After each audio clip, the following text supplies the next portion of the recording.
Hey guys, how's it going? Today is a super exciting day, as it really seems like we're getting massive update over massive update in the VR industry. Now, it's not going to be all good and amazing, but I feel like a lot of you are actually going to be very happy and satisfied after today's video. However, just before we begin, a quick word from our excellent sponsor. And hear me out, because this one might actually interest you. Soundcore by Anchor. These are the Soundcore VR P10, officially authorized by Meta and work perfectly with the Meta Quest 2. But that's not all they can be used for. They can connect to your phone, PC, Nintendo Switch, and basically anything else that has either Bluetooth or a USB Type-C port. I've been using these to listen to my music, and it is really quite nice. However, this is where all the magic happens. This is the USB Type-C dongle that you get with the Soundcore VR P10. This can plug directly into your Quest 2, allowing for under 30 milliseconds of latency using Lightning Sync wireless technology that uses a 2.4 GHz high-speed wireless connection, a custom chipset, and a superior LC3 codec for lossless audio transfer, which means you can play your games without having that dreaded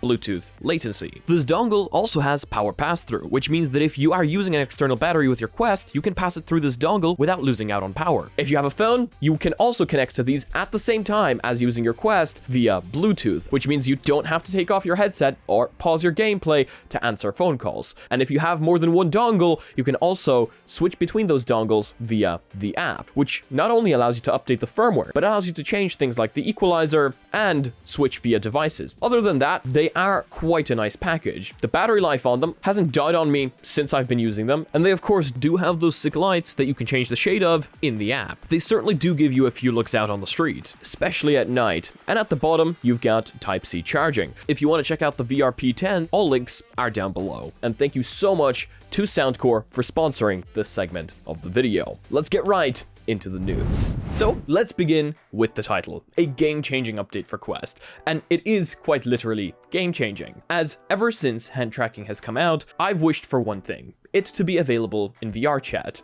That is now the case. VRChat is now a changed game forever, as you can now use hand tracking on your Quest devices, the Quest Pro and the Quest 2, inside VRChat. It is available for you right now as an experimental version of VRChat, and this is going to be huge. I do believe that this is coming right with the brand new update to the hand tracking ecosystem, as it will now allow not only index users to use all their fingers in VRChat. This is going to be massive for communities that love using hand gestures, or for people that want to use ASL, which is, for those of you that don't know, American Sign Language, as the Quest hand tracking has come a really long way since its inception, allowing hands to touch, allowing quick gestures, and basically being really good at recognizing your fingers and their movements. So I am super excited for this, and it seems to be working really well. I've heard about this from multiple people at this point, and they're all telling me that it's been working really nicely for them.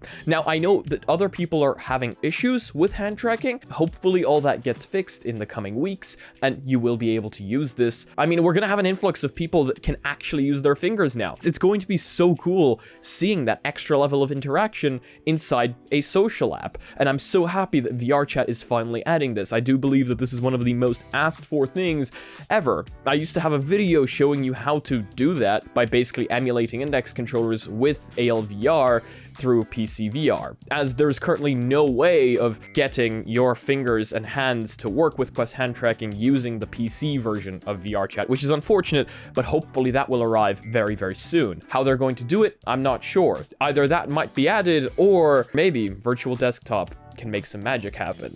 Either way, I'm super excited for this. Let me know what you think about this down below. Have you tried it out already? And what do you think about this update? Let's move on to the next piece of news. The Quest 3. Information about this device has been quite sparse, but a lot of people have been wanting information about it, since we got no new consumer device during Meta Connect. And where is the Quest 3? Why didn't they talk about it? When is it coming out? And if you don't want to buy the Pico 4, the only other option that you have right now for standalone devices is either the Quest 2 or the Meta Quest Pro, actually. We've talked about it, and we had some information on price, $300 to $500, which is a much better price than the current Quest Pro. During Meta's Q3 2022 earnings call, David Wechner, and I'm sorry if I pronounced that incorrectly, mentioned the headset while warning investors of increased costs next year. Conversely, our growth in cost of revenue is expected to accelerate, driven by infrastructure-related expenses and, to a lesser extent, Reality Labs hardware costs driven by the launch of our next generation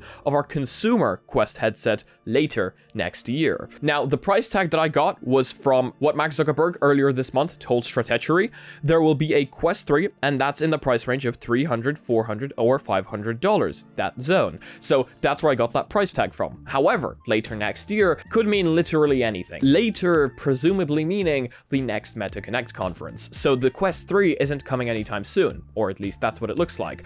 I still have my tiny hopes that the Quest 3 might arrive just like the Quest 1 and the Rift S arrived just before summer, as that would be amazing, but those hopes are slowly dwindling, and honestly, I'm thinking that it will probably be the next Meta Connect event. So a little while longer to wait, and unfortunately it seems no new Quest consumer device for a while longer. But let me know your opinions on that down below. Okay, Meta is in trouble. Meta has been in trouble for a while now, and people have been ridiculing their metaverse plans for a very long time. I can't unlock my phone in the morning without seeing some sort of news article about Meta and how ridiculous their plans for the metaverse are. Almost everyone is hating on the metaverse, and Meta took that hit quite directly. Meta sees VR revenue drop following the Quest 2 price hike. Of course, the Quest 2 was so attractive to everyone because of its super low price. Recently, Meta increased the price on the Quest 2, and because they increased that price, less people are going to be able to afford it. Reality Labs' quarterly revenue dropped year over year in Q3 for the first time since Meta started reporting the division's financials. Reality Labs is the division of Meta behind the Quest. Smart glasses, Meta avatars, Horizon, and research and development going towards future devices such as the Neural Wristband project and AR glasses. The division brought in $285 million of revenue in Q3 of 2022, the lowest since it started reporting the division's finances in Q4 of 2020.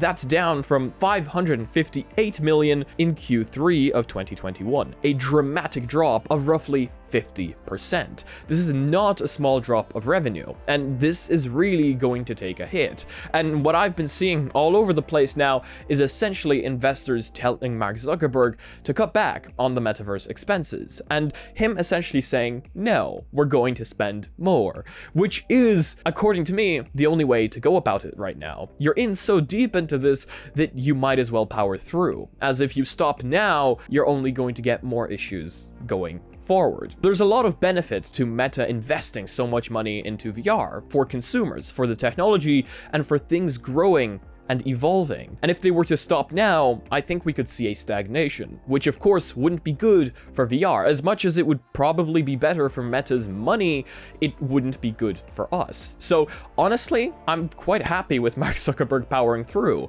as let's be honest, their technology and their innovation inside the VR space has been what has truly pushed this space to where it is now. They've created the Quest 1, the first mass-produced, fully standalone headset that thousands of people adopted. That started off the growth of the Quest, and ever since then, it's only been going up. Until now. I wonder if that's going to pick back up during Christmas, or whether this is just the way it's going to stay until the Quest 3 releases, or whether this is because the Pico 4 released and people now have an alternative. I'm not sure, but let me know your opinions down below. The Quest Pro, the device that I didn't want to buy, but I'm basically being forced to buy by everyone tempting me on Twitter with mixed reality applications. As more and more mixed reality applications are coming out for the Quest Pro, here's a list of the ones that currently support it. These are the room-aware apps and games that you can use on the Quest Pro. I Expect You to Die, Home Sweet Home, Figmin XR, Archeo, The World Beyond, Painting VR, Shapes XR, Gravity Sketch, Meta Horizon Workrooms, Trip, Demio, Waltz of Wizard, Natural Magic, PokerStars VR, World, Immersed, TribeXR, Arthur, Resolve, Virtuoso, Cubism, Puzzling Places, Nanome or Nanome, and Vermilion. As you can see, that is an ever-growing list. Personally, what I'm most excited for on that list is of course Demio VR. I've seen so many people playing it and it looks incredible, and it's definitely one of the first games I'm going to jump into if I get my hands on a Quest Pro. But let me know your opinions on all these AR games down below. Is AR something you're excited for? And have you gotten your hands on a Quest Pro just yet? Talking about the Quest Pro, here is what I think is a massive fail. One of its most essential accessories isn't shipping until November. You know the way the Quest Pro doesn't entirely touch your face, and it's only got partial light blockers on the side. That isn't ideal for VR, and its most essential accessory, the full light blocker, isn't shipping until November. That's right, it's not available to buy just yet. So even if you have the Quest Pro, you're going to have to play VR with either just partial light blocked or no light blocked. So maybe I am better off waiting and buying the Quest Pro when the full light blockers are released. So according to me, that was quite a weird decision, not to release the full light blocker with a device that would greatly benefit from the full light blocker. I don't exactly know why that's a thing. I can't see that being much of a production problem, but I don't know how to produce stuff. So, a huge Meta Halloween sale is going on, and when I say huge, I mean pretty damn large, as games are dropping as far as even 40% off. So, in case you're interested about this, I'm gonna leave a link down below. We're not gonna go through all the games on that list, but links are down below in case you're interested. I feel like I should mention it. And we have Meta misinformation once again. This isn't necessarily a lie as much as it is something that I feel like we were misinformed about by Meta. Maybe it is a lie. I don't know. Let me know what you think down below. Meta's body tracking API is not actually body tracking. It's just a legless estimate. Quest's body tracking API isn't what it looks and sounds like. Body tracking API was released on Thursday as part of the Movement SDK, which also includes eye tracking API and face tracking API for Quest Pro. The official Oculus developer's Twitter account announced the release with an illustration from the documentation showing a user's full body pose being tracked. This was widely shared, leading to many believing that the Quest just got body tracking support. Both the name of the API and the illustrations are misleading. A better name for the API would be body pose estimation. The spokesperson described the technology as a combination of inverse kinematics and machine learning. Inverse kinematics refers to a class of equations for estimating the unknown positions of parts of a skeleton or robot based on known positions.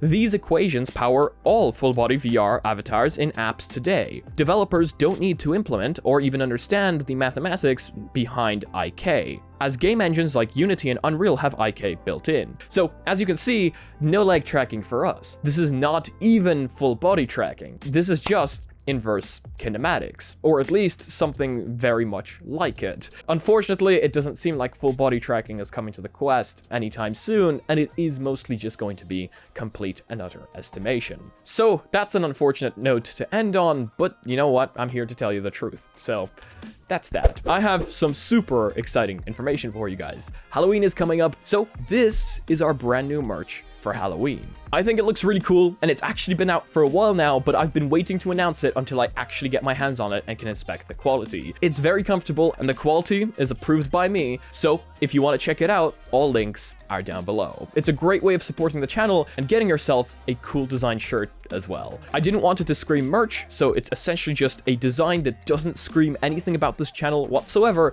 except for what brings us all together, virtual reality, as well as, of course, having the Halloween theme there as well. So if you're interested, all links down below. Thank you so much to Soundcore for sponsoring this video. Once again, I've actually been using those headphones quite a bit, and they are really, really nice, so I can wholeheartedly recommend those. And yeah, if you guys liked this video, please do leave a like. If you disliked it, I guess this button works too, but let me know why down in the comments below. If you're not yet part of a community, check out our Discord down below, check out our Reddit down below, where I want to see you posting your spice memes. Thank you so much to all the Patreons supporting this channel. You guys help me out a ton, paying my bills, paying my subscriptions, and overall helping me make these videos better. And as usual, if you guys want to be notified about future content coming up on the channel, make sure to smack that subscribe button with your forehead, ding my bell, and see you again in the next video. Peace.